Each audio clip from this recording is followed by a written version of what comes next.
This year might just be the best year yet for the Nintendo Switch. Or it could be a total dud. It's been a while since we've had a legit Nintendo Direct, and there's still a lot that we need some information on. As of right now, some of the most highly anticipated Nintendo Switch titles don't even have release dates yet. Hell, most of them don't even have release windows. Your most anticipated game of the year might not even be coming out this year, but don't you worry. This video is meant to take all of that information and put it into a nice, neat little digestible package so you'll know exactly what you're getting this year and what you're probably not, so you can settle your schoolyard debates. I mean, workplace debates. I check no, I swear.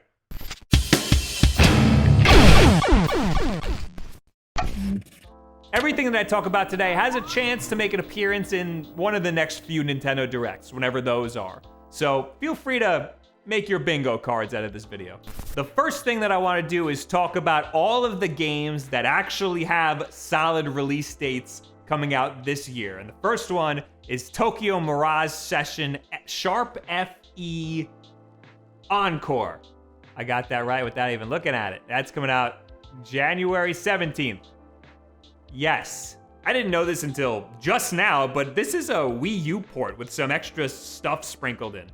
It's a crossover between Shin Megami Tensei and the Fire Emblem series, set in modern-day Tokyo.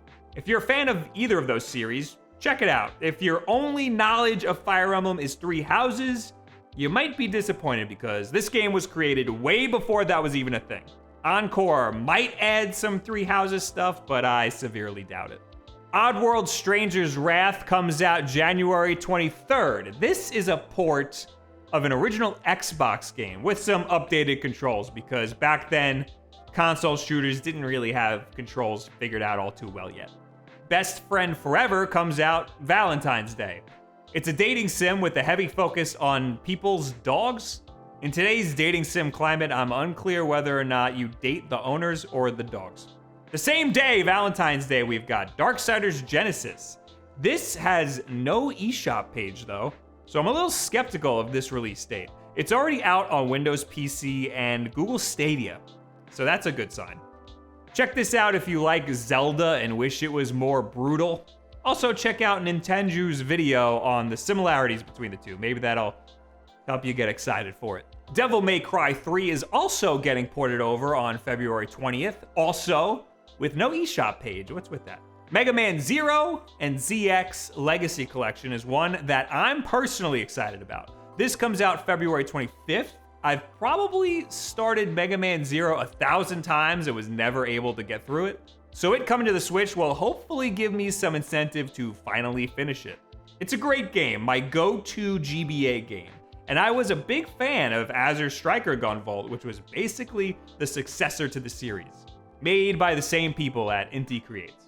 Nintendo just dropped an all Pokemon Direct with some out of left field news, and one of them was the release of Pokemon Mystery Dungeon Rescue Team DX. That's coming out on March 6th, but the demo is currently out right now. I've personally never played a Pokemon Mystery Dungeon game before, up until this point, so I have no nostalgic attachment whatsoever, and I can honestly say that this game kinda sucks. If you're interested, I highly recommend checking out the demo before dropping all $60 on a Game Boy Advance game that feels like a Game Boy Advance game. On a completely unrelated note, I'd just like to mention that the Mega Man Zero collection is only $30. Just forgot to mention that before. My Hero 1's Justice 2 comes out March 13th, but there is no eShop page for that. The first game was alright. Then comes Animal Crossing New Horizons on March 20th, baby. This is a game that we've known about since the Switch was called the NX. It was supposed to come out last year, but got a little delayed. I'm sure it'll be for the better. Animal Crossing New Leaf was a cultural phenomenon when that came out, and with the huge sales numbers of the Switch, I'm sure New Horizons will follow suit. Also, the babes love it, and I need to fluff up that female demographic, if you know what I'm saying. My manager said that I either need to talk about Animal Crossing or I need to get an adorable dog, and honestly, both of them sound like a commitment. This is the biggest game that Nintendo has a confirmed release date for this entire year, so fair warning, it's all downhill from here.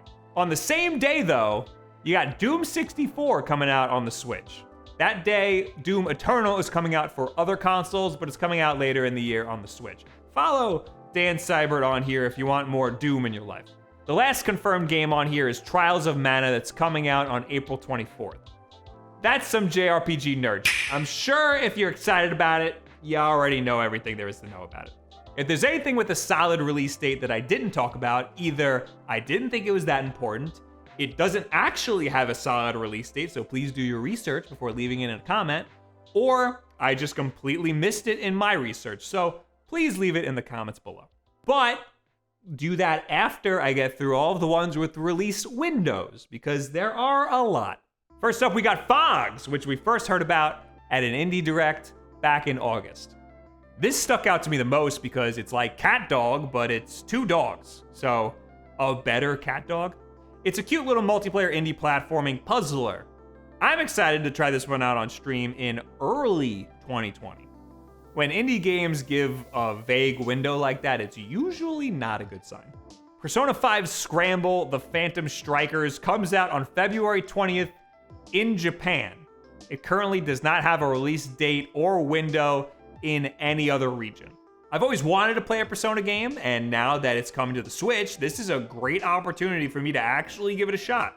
And this game will have turn-based combat and Dynasty Warriors style hack and slash combat, which I'm super down for. Unfortunately, Persona games typically take a few months to get localized for the North American region, so we could get this game in the West this year, but right now it's just to be confirmed. It's on this list at this point because it's likely we'll be seeing it sometime around the holiday season. Doom Eternal, like I said before, is coming out on March 20th for other consoles, but it's coming out for Switch later. So it might not even be this year, but if I had to guess, I would say summer.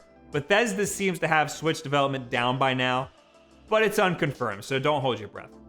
Also, Minecraft Dungeons just says April. This has no eShop page either, which is not very reassuring. But it has that same April launch window for all platforms, so it seems like the Switch version will be releasing alongside every other version, at the very least. The Pokemon Direct also announced the Pokemon Armor and Pokemon Crown expansions, which we're getting in lieu of a third game. Honestly, I'd much rather have these expansions than something like a Pokemon Gun. I don't need to replay the same game. I'd much rather continue my current save with the team I've already built up. Plus, it's only $30 for both expansions. I don't know where that messaging got confusing for some people, but the only way to purchase this game is by purchasing the expansion pass, which includes both games for $30. Armor will come out in June sometime, while Crown will come out in fall. This expansion DLC is something that I'm personally looking forward to very much. Sports Story is something that was recently announced. It's a sequel to the beloved Golf Story. Its launch window just says mid-year. Keep an eye on this one though, it has Indie Game of the Year written all over it. Then you have all of the 2020 launch window games. That's the games that just say they're coming out sometime in 2020. These games probably have the lowest probability of actually coming out in 2020. So take all of these with a grain of salt, like for example, Lego Star Wars The Skywalker Saga. The release date on Amazon just says December 31st, 2020, which is just a placeholder date. It's also not a very reassuring placeholder date. The official word is just 2020, but again, don't hold your breath. This will also be the first new Star Wars game on the Switch, if we're not including Star Wars Pinball, which is sad. That's sad. If you need your Star Wars fix now, get Jedi Outcast. It's a great game. Put in the cheat to get the lightsaber immediately. The Outer Worlds is a game that a lot of my friends love right now. It's basically Fallout in space, made by Fallout New Vegas developer Obsidian. Fallout hasn't really won over fans in a while, so this is a good palate cleanser. This will be a great addition to the Switch library, especially if you like Bethesda games. But it could be coming at any time. An investor call said early 2020, but the official press release still just states 2020, which is probably a more accurate barometer. Xenoblade Chronicles Definitive Edition is a Wii port. that is just slated for any time this year. I'd guess probably late in the year. Deadly Premonition 2, A Blessing in Disguise, is a not so pretty looking sequel to an Xbox 360 game that still looks like an Xbox 360 game. It's a cult classic. I just can't help but think this is one of those games that probably should have come out like 8 years ago. No More Heroes 3 from famed Japanese developer Suda51 is also slated for this year. This game also has a cult following. I don't get the appeal.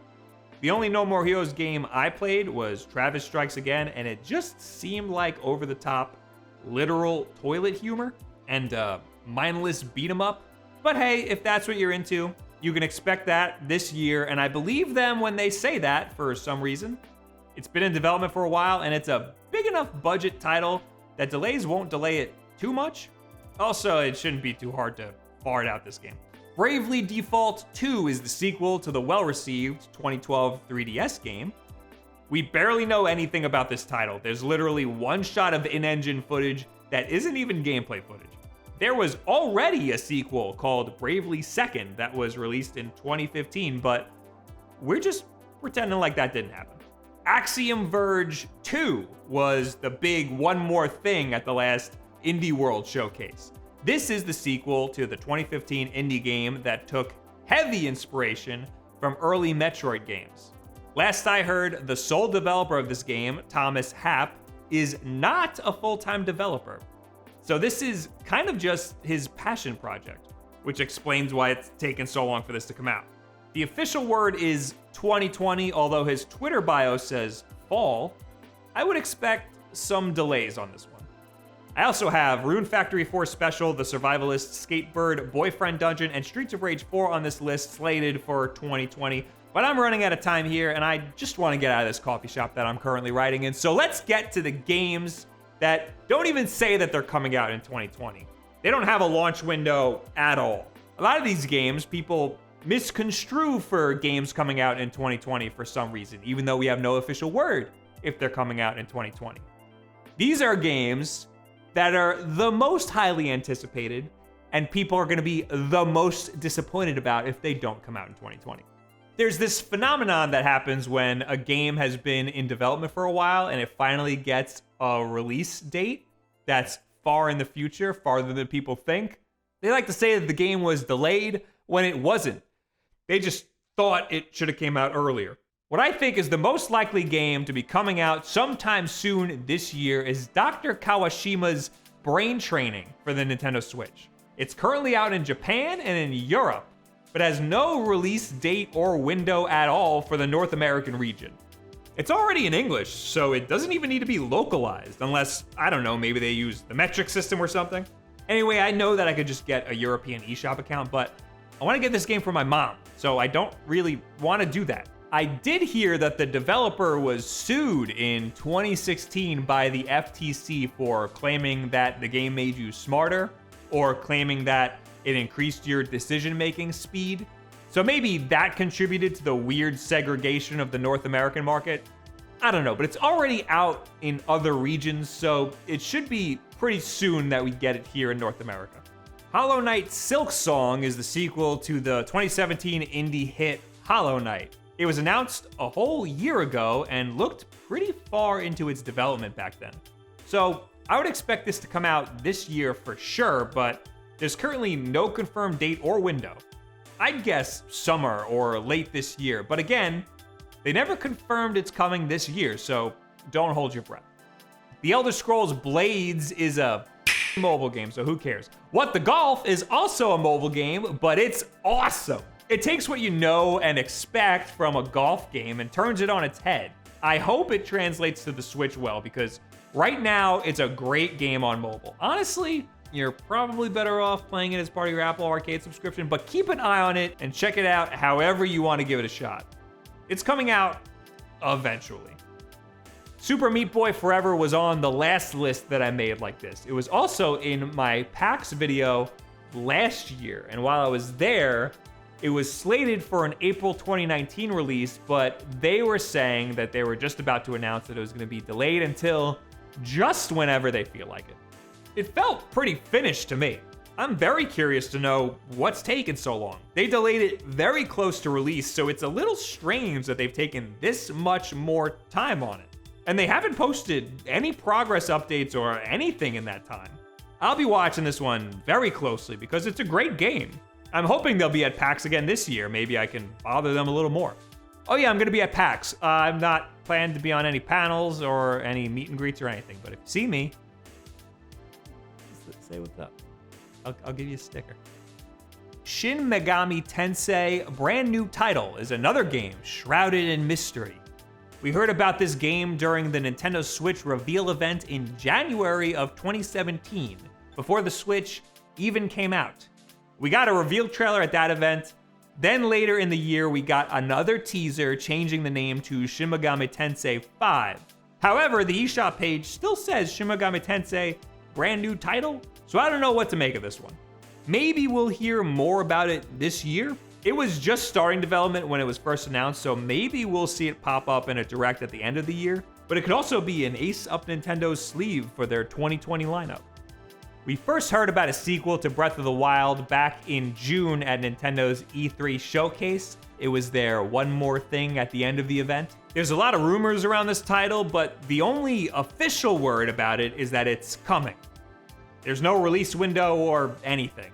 Zelda games always get delayed, so even when we do finally get a date for it, expect it to be pushed back at least a month. So this year might be unlikely, even if they do announce it to come out this year. However, I would expect to see this pop up again soon, or at the very least, at the E3 2020 Direct. Breath of the Wild was originally supposed to come out on the Wii U.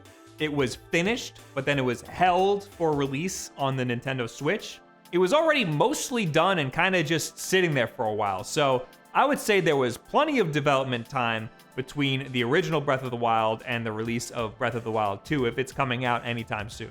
Not to mention, Breath of the Wild 2 looks like it's going to be built using the same engine with a lot of the same assets. So if I had to guess, I'd say that they're going to announce it as a late 2020 title, but then it'll be pushed back a little bit. I'm not sure how much. Maybe a month. Maybe till next year. What I'm trying to say is, who knows? And of course, we're still waiting for that Bayonetta 3. This is another one that we got a very short teaser for at the end of 2017, and then never heard about again. Platinum Games had a great year last year with Astral Chain, so I'd expect them to come out strong very soon with more info on Bayonetta 3. There's no official word on a release date, but I'd put money on a 2020 date being announced sometime soon. This is a big title that a lot of people are waiting for and could contribute to a fantastic 2020 lineup for Nintendo, where they might otherwise be lacking. And finally, Metroid Prime 4, Nintendo's probably biggest and most highly anticipated title that still has no release date or window whatsoever. Since its announcement in June of 2017, development had to be restarted for undisclosed reasons. The game just wasn't up to their standards. So they enlisted the help of Retro Studios, the developer of the original games. I would expect more information on this later in the year, just because we've been kept in the dark for so long, but I would not expect a 2020 release. Not anymore, anyway. This one's gonna have to sit in the oven for a little longer. It's also possible that this game could be messing with the Nintendo's 2020 lineup. It's possible this game was supposed to come out this year, being one of Nintendo's biggest games of the year. But with the delay pushing it back, now they might have to fill that space up with something else. Of course, the year just started.